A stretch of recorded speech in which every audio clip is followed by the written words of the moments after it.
Hey, it's Missy. It's April. And this is Sheela Na Gig. Sheela Na Gig.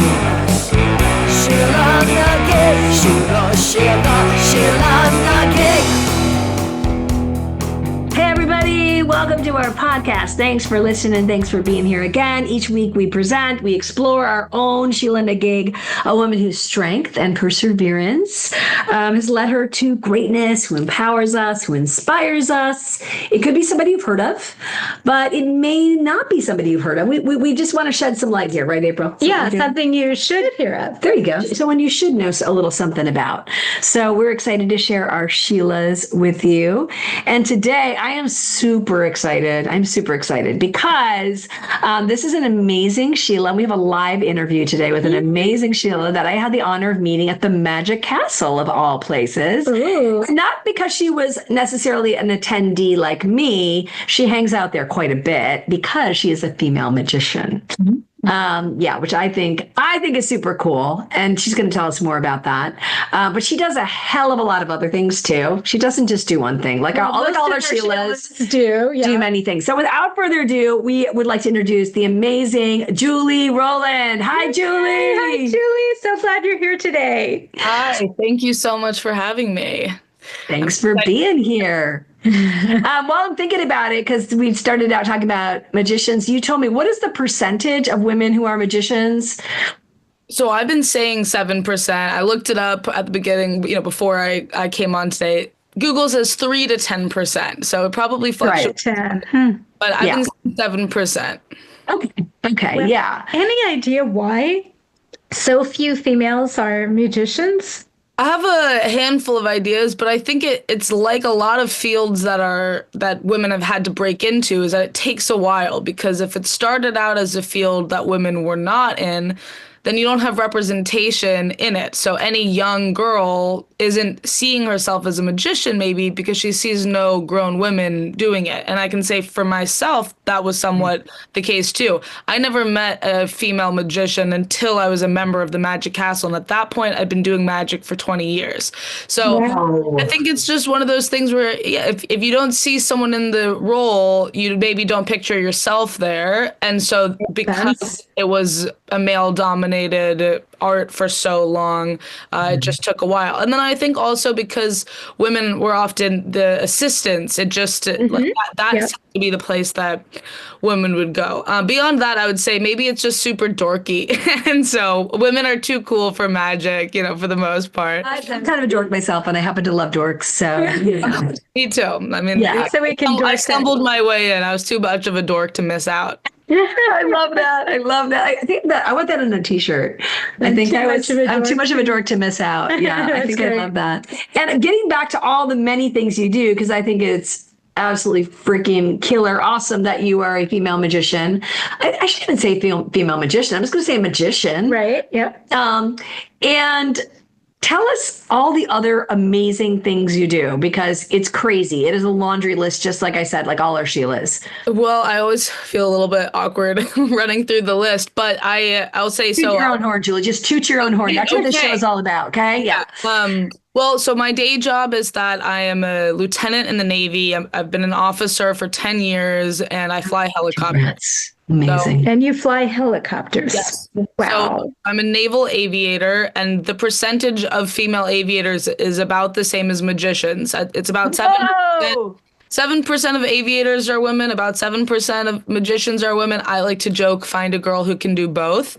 But that's the day job. That's what, pays the bills. But in my free time, I recently graduated from law school. Hang on. In her free time, she graduated from law school. Yeah, that's a good point. That's a good, in her free time. Yeah. I've been active duty this whole time, but while active duty, I started law school on my own. I finished it in 2.5 years, and now I'm getting another law degree, which is called an LLM from Columbia. So I'm doing that also. I also started my own 501c3 nonprofit. It started as a backyard arts show, and it started in 2019 in my backyard, and now it's a 501c3, but I produce a variety arts show. It features magic and other magicians, but it's magic, music, comedy, and everything else. We've featured hundreds of local artists. We've entertained thousands of San Diegans. We've put on 50 to 100 shows, and it has been recognized by San Diego Reader Magazine as, one of the best neighborhood events. It's been a finalist for that. So that's been really fun.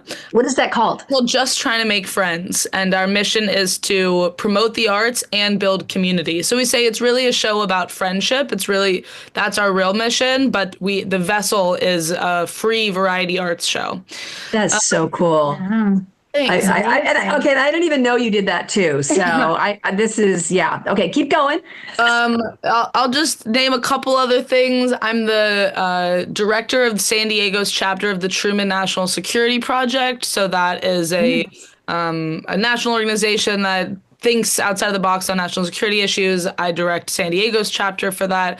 I serve on the Mission Bay Park Committee, so that I was appointed by the mayor of San Diego to serve on this committee, but it's a big park with the bay.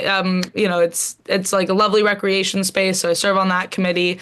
And then I'm in a handful of other clubs. I'm in the Rotary Club, I'm in the League of Women Voters, I'm in the San Diego Women's Foundation. I just joined the Philanthropy Committee for Girl Scouts of San Diego. So, there's more, but that's plenty to start with. You are amazing. And if you're wondering if Julie is 90 to have squeezed all these How old are you, Julie? Tell us. I'm 31. Oh my gosh. I wish I could have been as amazing as you when I was 31 or ever. Exactly. Ladies are amazing.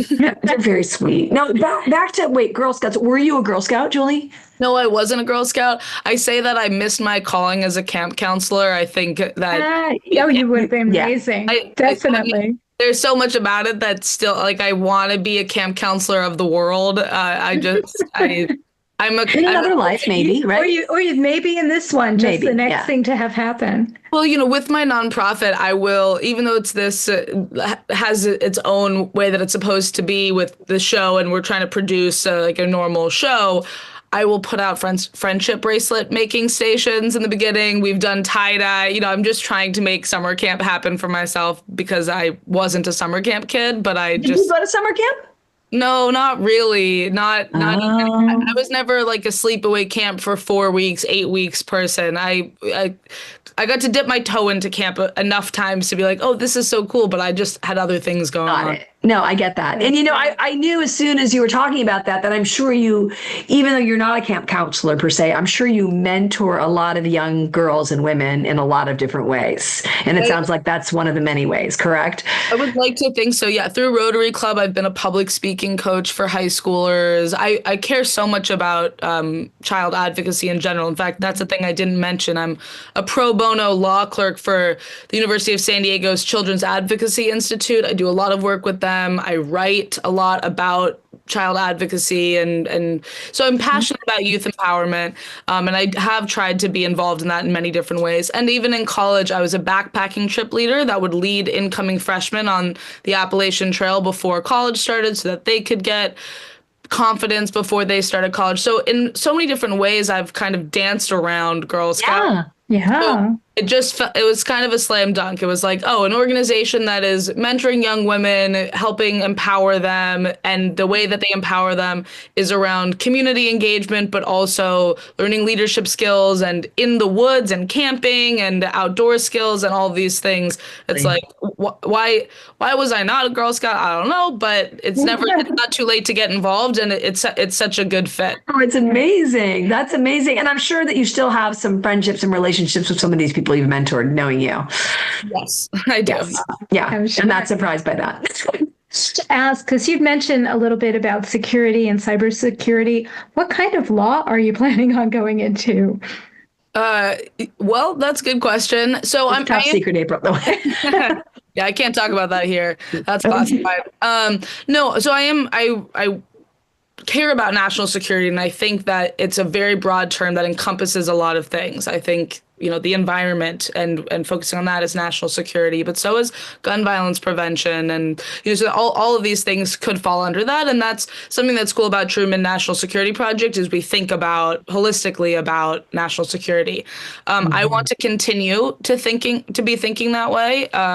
Once I get out of the Navy, but I don't actually think I will directly be doing law in that realm. And frankly, a lot of the lawyers that are working that, like, I'm not going to be a JAG officer, so a judge advocate general. There are military lawyers. I'm not looking to pursue that, but I never want to stop thinking about how all of these things intersect. Right now, I'm probably most interested in I just care a lot about children's advocacy. So right now that is kind of where a lot of my attention has been within the law, but that to me is also intersectional. Caring about kids means caring about all of these issues because everything actually touches, it trickles down in a different way and it can affect the lives of young people. So looking at housing and education, but also environmental justice and all of these things matter when thinking about how to best set up the next generation for success. So I'm interested in policy work and I'm interested in anything that is going to ensure a better future for our kids. Oh, amazing. Absolutely. Yeah, that's really admirable, extremely admirable. What does your family think about who you are and what you do? I'm sure they're very proud of you. I would imagine. That's very kind to say. My mom passed away when I was 18. I'm sorry. So sorry. Thank you. And she was the best. She was such an inspiration to me and still is. And I think she knew when I was a kid that she had a very precocious kid.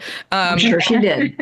And so she had a lot of big, big dreams for me. And I think that I just still have them. Like I know that what she wants for me. And so I continued to use that as a bit of a roadmap, which included law school. Like when I got into law school, when I just graduated, I was like, okay, I did it, Mom, and I think she, from when I was 5 years old, probably thought I was going to go to law school. I showed an aptitude for debate at a young age, let's say. I asked if you can share like a story about your precocious nature as a child. Does anything come to mind? Well, I'll say I started watching a television show called The West Wing when I was 5. And You were 5. So that to me is the biggest indicator of like by 5, my mom thought I would like the show. And she was right. Like we would watch The West Wing together.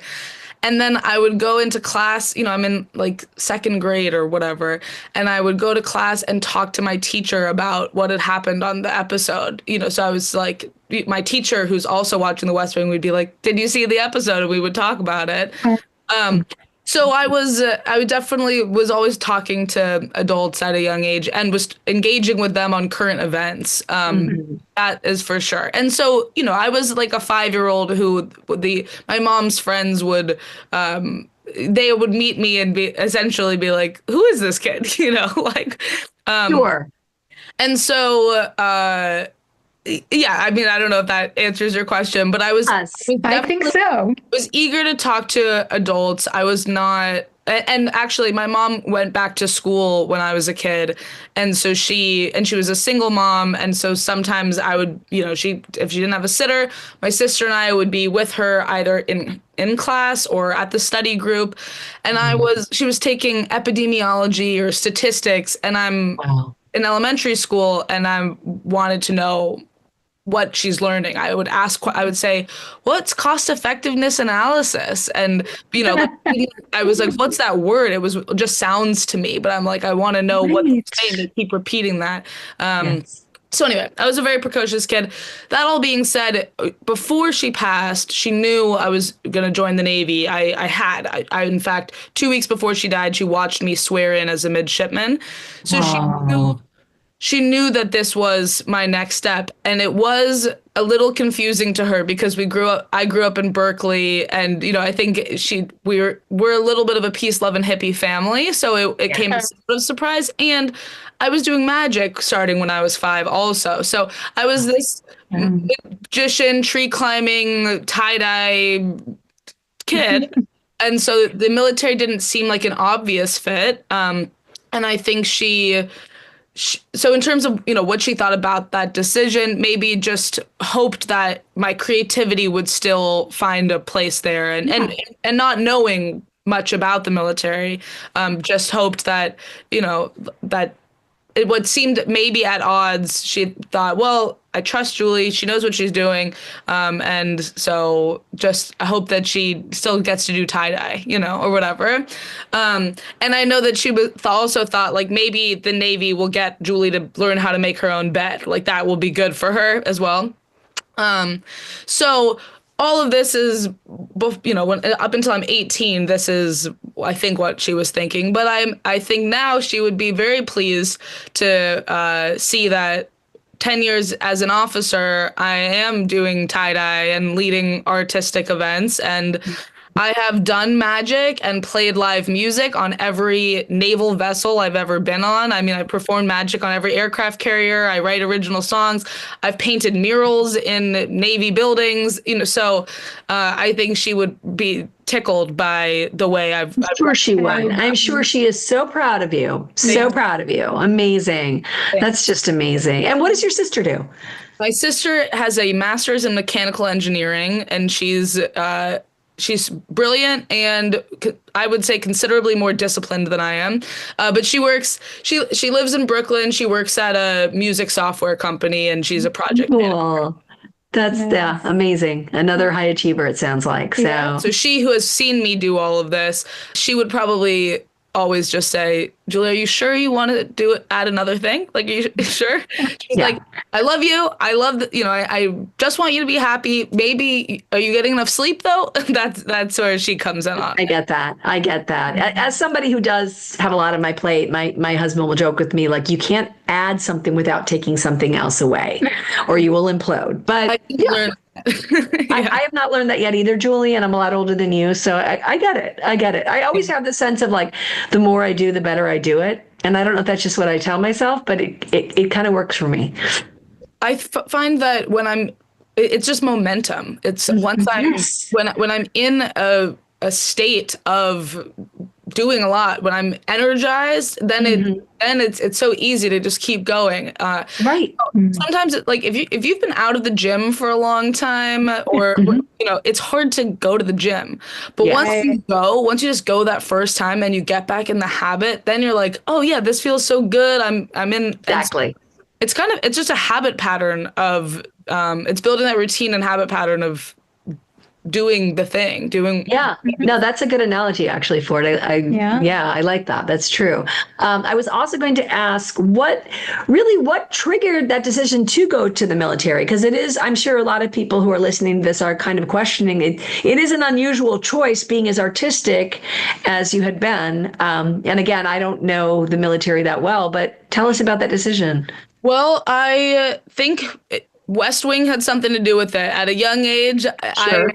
I was patriotic, and my family was, my mom was patriotic. I just think our form of patriotism in our house involved a healthy dose of criticism and, and skepticism and challenging things. And my grandfather had served in World War II, but it wasn't like we were a military family. So it wasn't really a thing that anyone in my community really was talking about. We were patriotic, but we weren't patriotic in this way that service was that military service was obvious. But then we were living in Baltimore, and Annapolis was in my peripheral vision, and so where the Naval Academy is. And so I think I was just a curious kid, and seeing these people walking around in their whites and their uniforms, I was curious about it. And then a girl on my cross country team who was a year older than me, she did a program at it's called the Naval Academy Summer Seminar, and she came back from it knowing she wanted to go to the Naval Academy. She was really excited about it. And I was curious, and I'm asking her more of that too. And she just she said the buzzwords for me. She said leadership and teamwork and see the world and service. And I had been a big community service kid already. I was patriotic and the form of patriotism from the West Wing too. It was like of course we want to serve our community. And so in my family, it had looked like I'd done all these service trips, and we would do charity, and we'd work at the soup kitchen at Thanksgiving and things like that. But then it connected as, oh, this is a form of service that people do as they join the military. Okay. So I did the summer seminar to check it out myself the following year. And once again, I was like, yeah, leadership, teamwork, see the world, service. And then the bonus kicker is also free college is a magic word that that definitely helps too.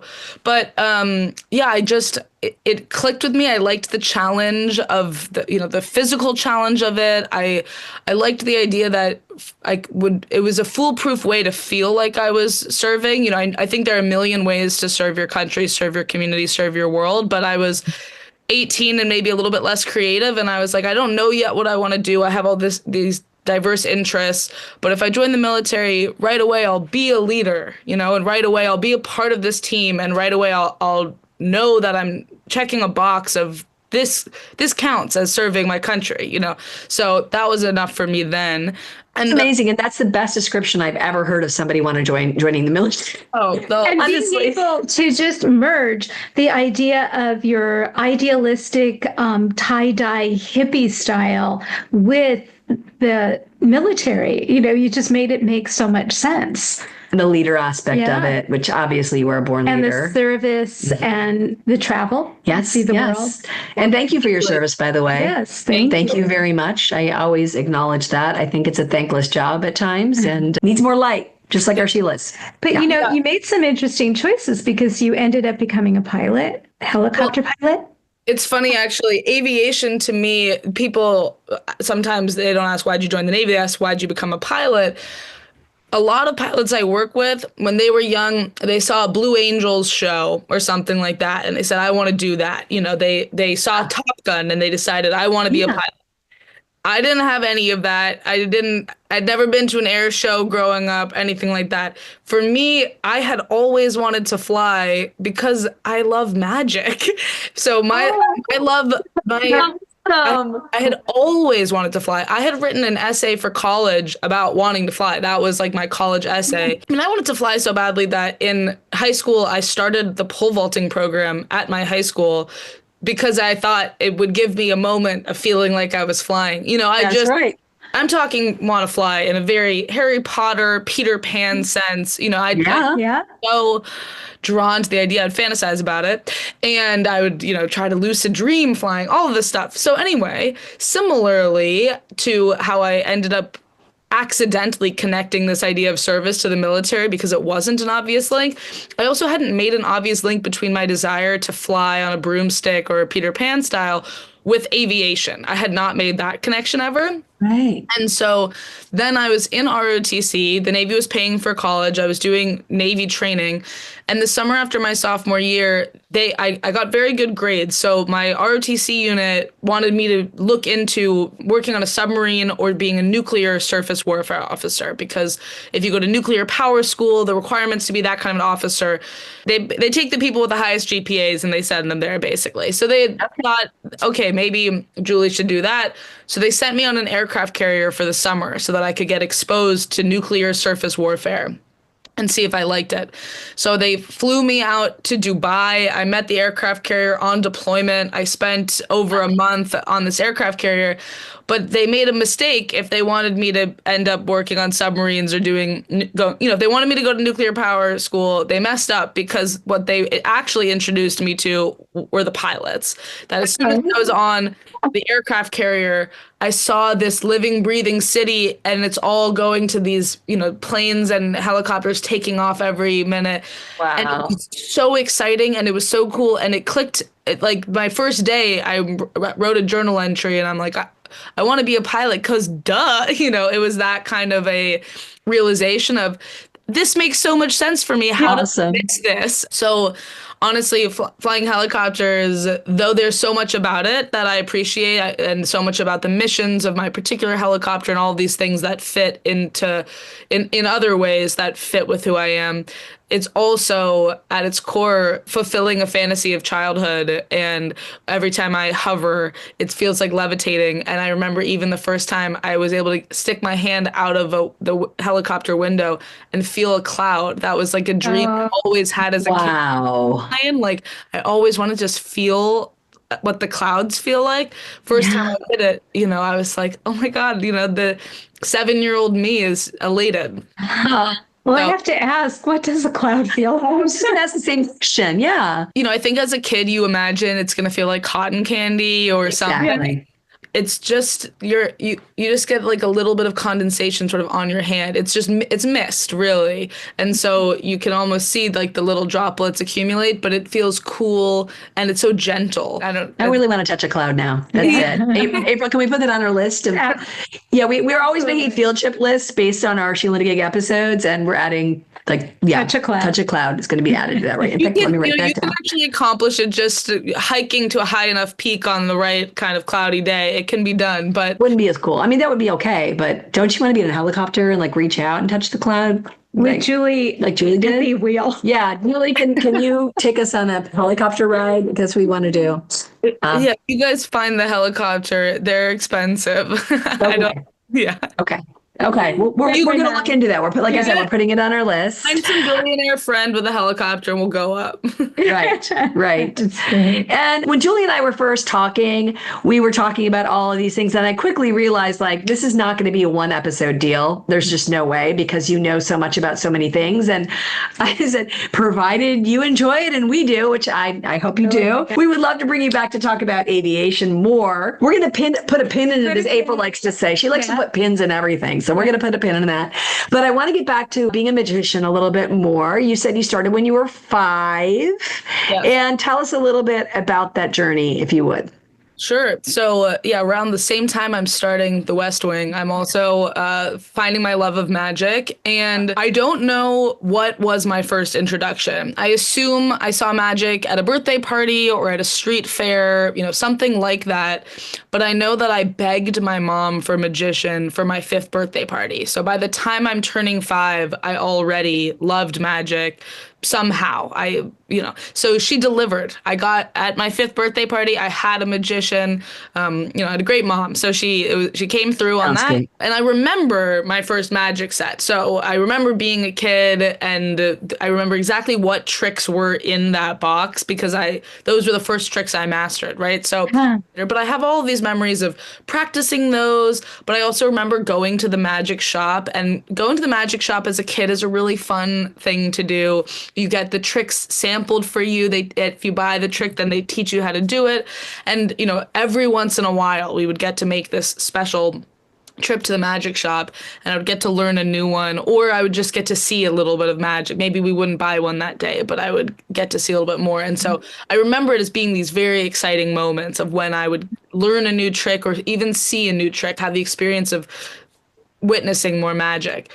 And then it was the kind of thing where once when you're 7 or whatever, and you're a 7-year-old girl who's trying to do magic tricks for anyone who will watch, if a grown-up has a magic trick, they might teach you. And they say, a magician never reveals our secrets, but I think that there's an asterisk for that, which is to the young apprentice, to the young kid who genuinely wants to learn how to be a magician, and not just wants to learn how the trick is done to reveal the secret, but wants to perform it. As well it should be, yes. Yeah. For those kids, I think there is an exception to the rule, and we reveal our tricks to them. So I always would have here and there an adult, a friend of, like, I'd be at something and maybe one of my mom's friends would go, oh, I have a card trick, I'll show her, whatever. And I treasured these, and then I would practice them forever. And so slowly growing up, I just was gaining an arsenal of tricks. And I would just practice them on my own, and then I would perform them for my aunts and uncles, or for teachers at school, or for all the other kids at school, or whoever I could find who was willing to watch. I would do them. But it was never a moment, and maybe this is because I didn't see female magicians, but there was never a moment where that's what I wanted to be when I grew up. It was always just this pure curiosity where I loved it so much. I wanted to see so much of it, and it delighted me, and I loved the feeling I got when I would see magic, and I wanted to recreate that for other people. That feeling of wonder, I loved living in that wonder, and I loved the idea that I could generate that for others. And so I did. So I remember being at the Exploratorium in San Francisco, and they were teaching a magic trick at one little table. Like, I remember the trick they taught me. I do it to this day. And I'll say, So cool. and after the audience is like, wow, I go, I've been doing that trick since I was 6. And then they're like, what? Yeah, I told you I'm a musician, I'm a singer, and there's a song I learned in 2nd grade by Mrs. Grunert. And every time we do it, I say, I want to give a shout out to Mrs. Grunert. I learned the song in 2nd grade, and I'm still doing it, right? Because those are those moments, right? Yes. Yeah, And I love that. I think that I got enough little bits of magic over time to sustain me and to sustain my love for it. And so eventually, by the time I'm 25, I'd been doing magic for 20 years, but like, I wasn't trying to be a magician. I just had been doing magic tricks haphazardly for 20 years. Had you done any shows at that point or not really? Yes. So, I mean, in college, I did a birthday party here or there, like I would. Got it. And even like that summer on the aircraft carrier, I'm doing magic for everyone, I loved it, I'm sure. Any dull moment, if I had a deck of cards, I was going to be doing magic, but I wasn't aiming to be a magician. It was like a parlor trick that I had for when people were bored or waiting, or in a dull moment, I would do magic, and that was fun, but I didn't call myself a magician. And then I discovered the Magic Castle, and I thought, oh, there's a place where they just have magic shows every single day. This is when I heard about it, it sounded amazing, and so I just wanted to see it. Yeah, but it's hard to get into, and so I thought, I'll pay to be a member, like, if that's what it takes. So I reached out. They have magician membership and they have associate membership. I reached out to be an associate member. I said, I've been doing magic for 20 years. I love magic. I've done it on every ship I've been on. I'm obsessed with magic, blah, blah, blah. What does it take to become an associate member? And they responded, they said, if you've been doing magic for 20 years, you should audition to be a magician. Yeah. Like, what are you talking about? And I said, well, I'm not a practicing magician. I'm not professional. And they're like, sounds like you've been doing magic long enough. You should just try that. So that's good. You recognize that. Yeah, well, it was so nice that they did. And so it came up. It was the most nervous I had ever been performing magic, but I do this audition. And the day of the audition, it's the first time I've ever stepped foot in the Magic Castle, but that day. And Julie, can I interrupt, because some of our listeners may not know what the Magic Castle is? Good point. Could you describe it a little bit? The Magic Castle is the clubhouse for the Academy of Magical Arts, and it's a club and really like a castle. It's a mansion in Hollywood, and it's somewhere between Hogwarts and Ripley's Believe It or Not. It's like, it is it's ode to magic. It's it is a clubhouse for true magicians, but also their guests and for people invited by the magicians. But you have to be invited by a magician to get in. So they do a lot to make the place feel full of mystery and secrecy and all of these things. And part of it is cheesy because it's magic and we're dorks, but also there's an elegance to it. They have a fancy dress code, and you step in and you enter a different world, and a world where everything could be magic. And there's all of these different stages, and anyone could be a magician there. And there's all kinds of little tricks and ruses hidden in the castle. So anyway, I had never been there, but I find out it exists, and then I'm there finally for my audition. And by the way, I needed letters of reference. I needed sponsorship from a member. I had to write essays about my love of magic. But there I am for my audition day. I do my audition, and then I'm just in the castle, and I'm thinking to myself, even if I don't get in, today is one of the top 5 best days of my life to just be so cool and like know this exists. As it's like seeing the cloud. It's like, I've loved magic forever, and this exists for people like me, right? And then I got in, and suddenly, how long did you have to wait to find out after your audition? Oh no, they told me that night. Like, I'm there soaking up this place. Like, this will be the best day ever, no matter what. And then I got in. And how long ago was that, Julie? That was in 2018. It was right before my first deployment as a pilot. And January of 2018. And what's funny is, like, I had to drive back that night and then pulled an all-nighter because I had at 5 a.m. Brief on torpedoes. So I had a simulator for helicopter flying. So, it was a Monday. Brief on torpedoes. That's what you do the next morning. Oh my gosh. But it was an Write the amazing book, Julie, thing. for sure. Sorry. No, it's okay. But it was an amazing thing because I realized in that moment, gosh, I'm a magician member of the Academy of Magical Arts. I guess I can start saying I'm a magician, like this Hells yeah. is the ultimate test of being a magician. And for 20 years, I just loved magic. And so anyway, since 2018, now I get to say I'm a magician, which is so fun. Do we see you perform anytime soon at the Magic Castle? When I go to the Magic Castle, for me, that's where I get to be a kid again and just be filled with wonder for everything I see there from true professional magicians. Right. That being said, I perform magic all the time now. I had a show on Saturday. I have lots of shows coming up elsewhere, and I'm happy to invite you guys to any. Do you have a website or somewhere where we can all go and find out where you're performing? I have an Instagram.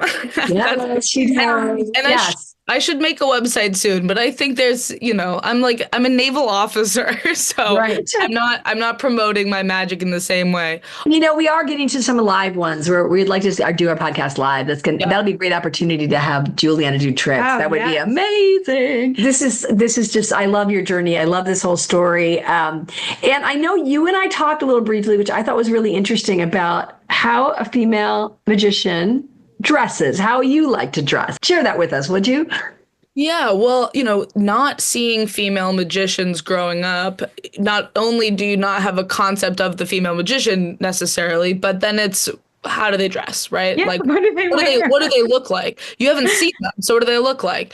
And I think we have a pretty good sense of what the male magician looks like. And historically, we certainly do. I mean, if you see posters from early magic, from Gilded Age America, and then for 100 years after that, they're wearing, at least coat and tie, but they're probably wearing a vest. They're maybe wearing a three-piece suit. They've got tails. It's formal. They're wearing it's a bow tie. Often it's a black suit. Sometimes there's red flourish to it. Some of them are trying to evoke like a devil type character, but there's a clear there's the classic magician look. Now they will venture outside of that now, and David Blaine made it popular to just wear jeans and a t-shirt and do magic on the street. So there's versatility here.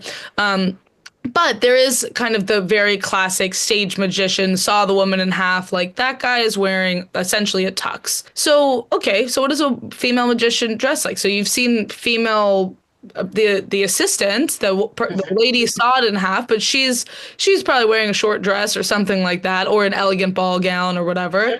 And so maybe the female magician just wears that doing magic. But I just think it's a fun idea to say, well, women are breaking into magic now. It's 2025. It's not 1885 anymore. So everything has kind of changed. So it could be fun to pay homage to 1885 and wear, like much older style clothes and be timeless and wear long satin gloves up to my elbows as I do magic. Or it's let me create a modern twist. So with that, I just like to play around with what it looks like. Sometimes I go for a very old Hollywood look. I do wear like a long gown and like put on a mink fur kind of feel to it. I've done that. I have multiple tuxes at this point, and it's funny. I just went to a black tie wedding and I wore a tux to it. It was, I was my friend's +1. So I wore the tux and everyone said, "Did you rent this tux?" I said, "This is one of 3 tuxes I have. I'm a magician." Love that. But I think it's just fun to play around within it. Sometimes I'll go for kind of an Elton John look with really like it's sort of a suit, but it's 80s and frilly and like long frilly sleeves coming out and eccentric colors. So I play around with it. I also will play characters to do magic. So actually on Saturday, for the first time ever, I played a character that really was inspired by my grandmother, and I wore my grandmother's clothes and I performed magic as her, essentially. My goodness. Which was just like fun to do, and but I have another character. His name is Professor Boats, and he's like this kind of salty Navy guy, and I wear a beard and I do magic as this gruff character. And so it's just fun to play around with the fact that we're breaking into this field in a way. We're already breaking the rules by being here. So if we can break those rules, what if we just broke all the rules? And what if, there are no rules? I love that. I love that you just have that freedom to play and you've given yourself that permission. That is just beautiful. I love that. I do too. I do too. And it makes it interesting, I'm sure, for your fans too, because they never know what they're going to get. Yes. Well, and I would say I'm selective about who is my audience. Like when I'm deciding which character I'm bringing, I don't, if I was doing like a fancy corporate event, I'm not going to show up to do magic as my grandma or as Professor Boats. Professor Boats. I don't think that that's the right way for me to do that. But like Professor Boats began because there was this artistic pop-up happening in San Diego where they were doing they were calling it a sardine speakeasy, but it was all this tin fish, and they would take over a restaurant, they'd be serving tin fish, but they were having an Irish sea shanty band play, and they were offering all these different kind of nautical acts that were there. So it was this night of tin fish and sardines, but you would hear live music and whatever. So I ended up becoming a magician for this, but it was fun to say, oh, well, if I'm going to do magic at a sardine speakeasy, I'm not going to do it in a tux. Who would do magic there? So that's how Professor Boats happened. That's right. I love that. It's just, it's so interesting. I could listen to you talk about this all day, and we definitely want to come see you perform. So we'll have to figure that out. And, we're going to put like your Instagram in the notes and stuff so people can follow you and find out more for sure. Julie, I have to ask something serious, because you've been in multiple male worlds, or where men are dominated.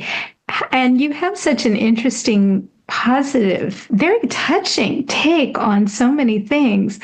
Tell us how it feels for you and your experience being in so many male-dominated areas of life.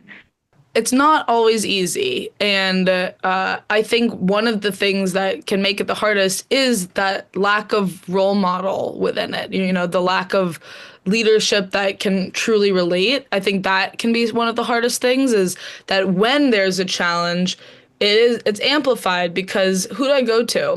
Who do I ask? Hey, I'm going through this thing. I have this issue. How would you solve it? That person might not be there for me to find. And so it can compound something small. And so that's difficult. When there's no one to follow, you have to lead. So what we just described is a moment where the positive spin is, okay, there isn't someone to follow, so maybe you don't have to follow anyone. You get to lead. You get to create your own trail, and how liberating that can be to decide to do that. But it also means you're not following anyone, and you're on your own figuring this out, and you might fail. Maybe you can make mistakes, and you're on your own in a way. This all being said, I had the unique opportunity last week. The Women's Museum of San Diego and the San Diego History Center they did a tribute to Randy Tidmore, she's 103. It was in honor of her 103rd birthday, and she was an original Rosie the Riveter. She served in World War II in the Marines. She was there at a time where, she was one of the first women to serve in the military, and at a time where there definitely weren't women serving in the numbers that there are today. And so she's 103, and I got to give a short introduction before she spoke, and they did a video tribute to her. And, what I said there to that audience, but also what I said to Randy was, the fact that Randy was there is motivating to people like me, because I know that I am carrying that torch. And so she had even fewer examples. And so I think there's a sense of, on the hardest day at work, you just remember, I'm that person for the next person. And, like Randy was there and sacrificed, made these sacrifices in the 40s. to make it that much easier for me, and progress may be slow, but like she put the work in. And so, she's not there being my immediate officer that I can go to for advice, but gosh, she's part of the reason why I'm there at all. And so there's a sense of pride and ownership in the fact that there's still work to be done, but that I'm a part of that. And so anyone who is there is a part of that. And that is very motivating, because it could feel like this is so hard, I want to give up. But then when you reframe it and you go, me being here is my presence, and my performance is proving that I do belong here, and I'm making it that I'm making it that much easier for the next person. Maybe there's someone looking up to me right now, or maybe 80 years from now they will be, and that alone is worth it. So without getting to the details of what makes the day hard, I think there's just a choice on that hard day. If you feel isolated or lonely or any of these things, if you feel that there's a double standard, any of those things all happen, they're all true, and those feelings that you have in reaction are valid. And then it's just deciding to keep at the work. Yeah. Well, thank you for making those choices. Yes. For leading, because a lot of people I don't think would choose to lead when there's nobody to follow. And the fact that you made that choice is a really brave choice, and a really important one for women everywhere. And we thank you for that. Yeah. Thank you, ladies. I mean, it is a generational thing. We are making progress in every field, but it takes time. And so it does. All of the and women, perseverance. I'm grateful to all the women who come before me. That's so important. Yeah. And I love your positivity about it. Oh, yeah. That you exactly. look for the silver linings. Yeah. It's all you can do, I guess. I mean, some people get very embittered about it. And so it's really refreshing that you take such a positive stance on it. Yeah. Thanks. Yeah. And I don't want to diminish, the bitterness that anyone feels. Like it's not an easy journey. Valid. It's not, of course. If you can make that reframe, then I think that's sometimes all you need to be able to keep doing the work. And then it comes back to what we were talking about earlier, but then you get that momentum again, and you're like, right, I'm doing the thing, and now I'm back in it. And now, I'm proving to myself. Yeah. So it kind of gets you back on the horse to have that reframe. Yeah, that's amazing. I have a question going back to being a magician. Are there moments when people are surprised? Oh my gosh, you're a female magician. Do you get that? Or maybe they don't take you as seriously because of that? Or do you have that happen? Yeah, I would say more there's just shock that I'm a magician at all. Like, sure. I think when they meet me at law school, or when they meet me on an aircraft carrier and I'm wearing a flight suit, when they discover that I'm a magician, if I'm just saying it, they don't believe me. And I don't think it's because I'm a woman. I think it's because you don't expect to see, you're in the middle of the Persian Gulf on an aircraft carrier. You don't expect to bump into a magician. So that has a bigger, sticker value of shock for people. Within the magicians community, I don't think that anyone disbelieves that a woman could be a magician. At the end of maybe we don't have lady Navy SEALs yet, really, and that would that'll be something one day. But flipping through a deck of cards is a woman can do it. I don't think anyone is really how did you get into this field that it feels more open to women, maybe. That being said, I think if I'm wearing a tux to the Magic Castle or something, they're more likely to think that I'm a magician than if I'm just in the ball gown. And so I think that is kind of interesting, where I can be more incognito if I'm if you're at the Magic Castle and you're a man and you're wearing a tux, as many of them are, maybe people are ready to assume that they are magicians, but they might miss me. They might not notice that the woman is the magician. Once I tell them I am, they believe it. But it's I can pass as just a woman and not be called out as a magician. But I'll say I feel it in some different ways because I started doing magic so young. And as a woman, I happen to have small hands. I have small hands even for women, but when I was 5, I had very small hands. And so the way that I shuffle cards is not traditional because my hands were so small I could barely hold the cards. So I had to create like a workaround and use the table and my, my fit. Like there's just no one shuffles the way I do. And so I get called out for that. Magicians, when they see me shuffle, are surprised at the way that I shuffle. And within magic, there are so many ways to shuffle. They all have names. There are like specialty shuffles that people spend a long time learning.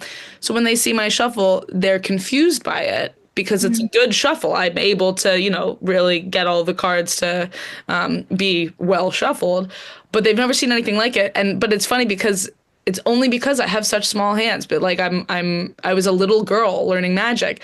And so I've had male magicians actually compliment me on it and think it's very cool that I have a shuffle that no other magician has.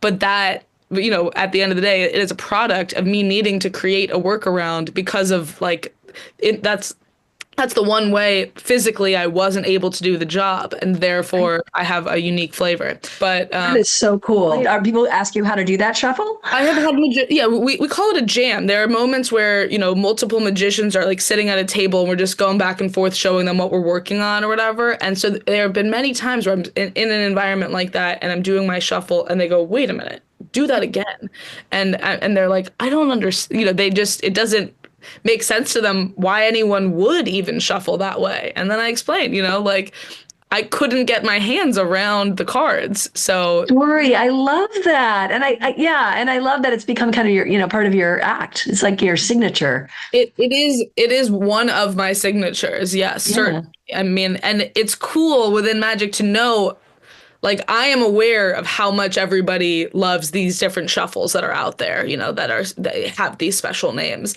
And it's cool to be like, yeah, nobody has mine. Like, if one day I'm famous, I'm naming this thing, I love that. What are some of your other signatures as a magician? I have like banter. It's the patter is what it's called. So like when you're doing the tricks, there's like little jokes and stuff that I make. So people who have seen me perform magic a lot, they'll tease me and like do some of the lines, gimmicks or tricks that I enjoy the most and that like my fans say. They're like, do that trick, do the do the mouth trick, do this trick. But I would say there's not something that is so specifically mine. I would say I'm nodding at a lot of other magicians, but I'm combining it all and then adding Julie's patter on top. Cool. Yeah, I love that. And I know this is a hard question, but if you had to choose one of your most favorite tricks, what would it be? It's really tough. Okay, so I really do mostly card tricks. That's what I love doing the most because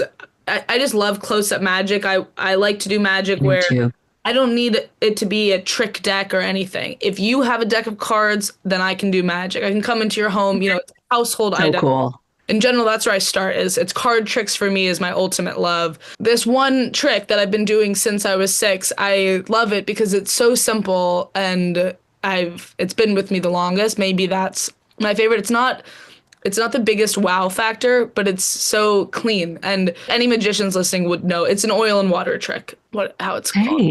Okay. You're going to have a part 2 that's either live or video. What we want to see this. Yes, totally. We're definitely have to do a live with you for sure. I'd love to have you back. I know we're getting short for time, and somebody mentioned Del O'Dell. So you know what? The next episode, we are going to do a little Del O'Dell, who is a famous magician. We're going to do that with Julie. We're super excited because, we want to give a little shout out to somebody in history who also went down that path of becoming a magician, a female magician. We can pin that, but I'll say she is the Randy Tidmore, like this World War II veteran. Del O'Dell, I would say, is the Randy Tidmore of magic. Like for me to think, okay, now there's someone who same time frame is out there doing magic before women were really doing magic, and but we can absolutely pin it. Yes.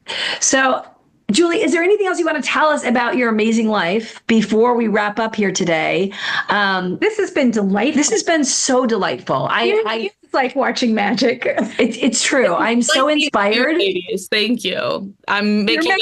You're I'm a making true up as Sheela. I go. Are we all, right?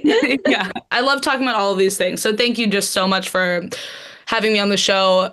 It was a pleasure to meet Missy at the Magic Castle, and so fun when things like this come out of just meeting a nice stranger. And It's like a stalker. no. I kept calling her. I kept texting her. She's very busy. She's very busy. Over, it was a moment of shared love, of wonder, and then from that to connect like this, it's really a pleasure. So thanks for having me on. I look forward to next time. Oh my gosh. So do we. And like I said, I think the next time we will jump into the Dell O'Dell, history of Dell O'Dell. She's amazing. And I think, we'd love to have you on as our guest on our Dell O'Dell episode coming up. So Julie, thank you so much for your time. Hey, everybody, we welcome your comments and questions. I mean, that's how we grow. That's how we become a community. Talking to somebody like Julie is such an honor. And I know so many of you probably have comments and questions. We would be delighted if you would share those with us. Please do. And we hope you keep listening. Yes. And Julie, until next time. Until next time. Thank you so much. Thank you, April. Thank you. Thank you, Julie. Thank you. Sheela Na Gig.